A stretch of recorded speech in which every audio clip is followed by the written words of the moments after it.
Hello, everyone. Okay, so tonight I'm doing a little experiment. Some of you probably followed along through the video series that I did for some folks in Arizona recently, and I've been thinking about continuing. I really enjoy doing that, and other people seem to enjoy it. So what I'm thinking I might do is to just every once in a while make a video about something that's on my mind as I go through my life and I do my practice and I talk with other people about practice. Okay? If you have any feedback, let me know. So tonight, the thing that's on my mind is something that came out of a conversation I had with a friend a few days ago. When we were together, I was expressing to her how it is for me that it just feels like life is perfect and is unfolding perfectly for me in every moment. And particularly how I feel like everything that happens is for my good. And when I was younger, before I went to the monastery, I didn't feel that way at all. I felt like everything that was happening was for my difficulty, my frustration and my suffering. But that's not how I feel about it these days.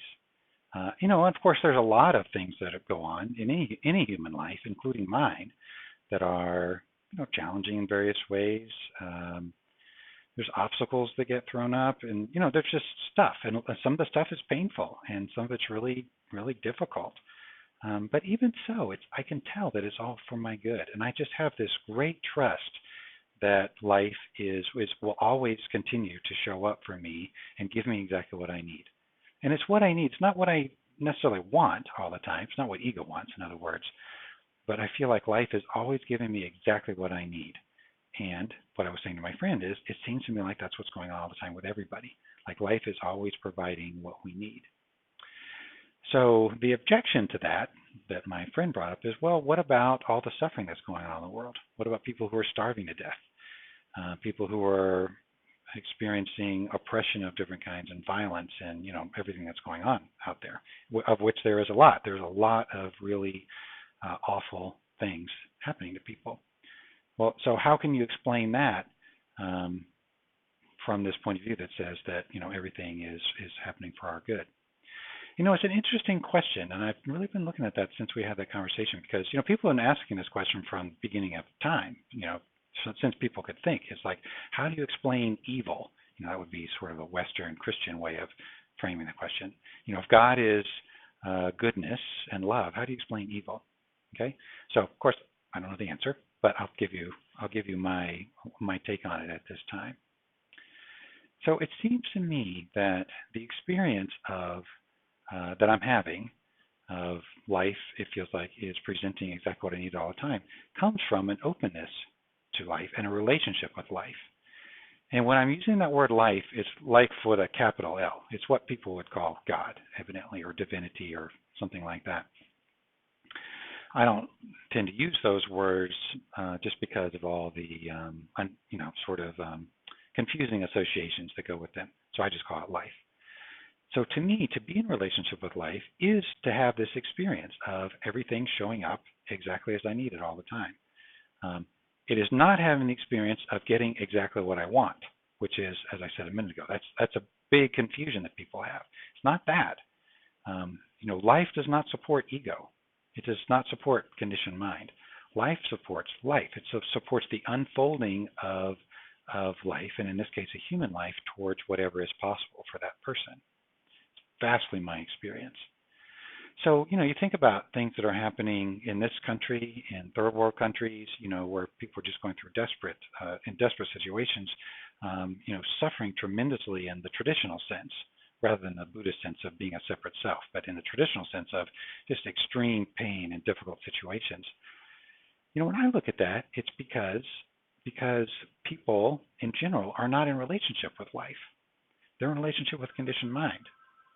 So, what is the cause of all of the tragic circumstances that are going on in the world with people? It's conditioned mind. The reason why the world is in such a difficult place is because, by and large, humanity as a whole is identified with conditioned mind.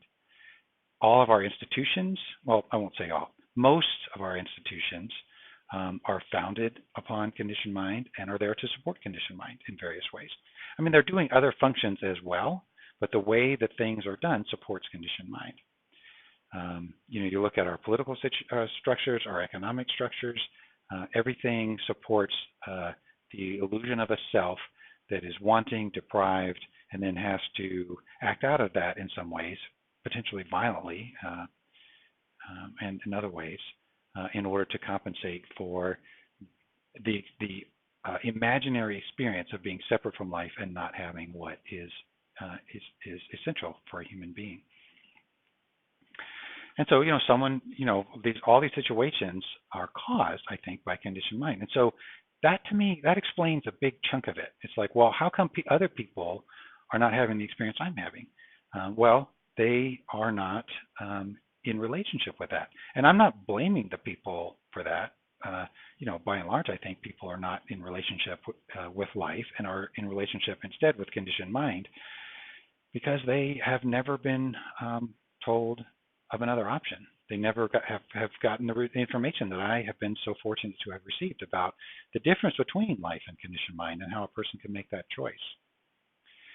And so, people they're victims, I think, to a large extent of this process, of this karmic process that is going through time, where people identify with a false self instead of who they really are. And the consequences of that are immense. And so, to me, that explains why it's happening the way it's happening. If we could all get into a relationship with conditioned mind, all that stuff, I think, would disappear. Now, would all the challenges that go with being animals with bodies on a material planet disappear? No. All that stuff would still be there. But all of the suffering that humans inflict upon each other, and the self-centeredness that causes it, I think would just up and disappear if we could all disidentify from conditioned mind. And of course, that to me is the human experiment, and you could say the human goal. I think that's what, as a species, I would say, seems to me, that's what we're on this earth to do. We're on this earth to move, as a species, to move through conditioned mind. I would say we're kind of at the early adolescent stage, actually, with just tons of self-centeredness and self-focus and not much of a concern for other people. But I think over time we will work our way, potentially, with the help probably of a lot of tragedy, unfortunately, to a place where we're willing to let go of conditioned mind and come to center as a human family. And so, to me, that's the other piece of the question is, why is that happening? Well, it's because conditioned mind is involved. That's why all this crazy stuff is going on, crazy, unfortunate, tragic stuff is happening in the world. But there's a way in which that also, seems to me, is life happening. Like the process that like for me, that I've gone through as an individual, it's been extremely difficult and painful and downright just awful a lot of the time to go up against conditioned mind and try to end suffering. And when I look back now, I'm totally grateful for it. I'm even grateful for the conditioned mind that I had to face, because that's what provided me the means to go beyond it to the extent that I have. And I think the same thing applies to our human situation, that, as a species, we're facing these tremendous challenges. And these challenges are the things that will cause us to go deep enough that we can, as a species, let go of our identification with conditioned mind and move into the people who we really are and learn how to act from that place. So there you go. So I hope you enjoyed it. And again, if you have any feedback, let me know. If you have things that might be fun that I could talk about, let me know that too. And yeah, stay tuned. Thank you.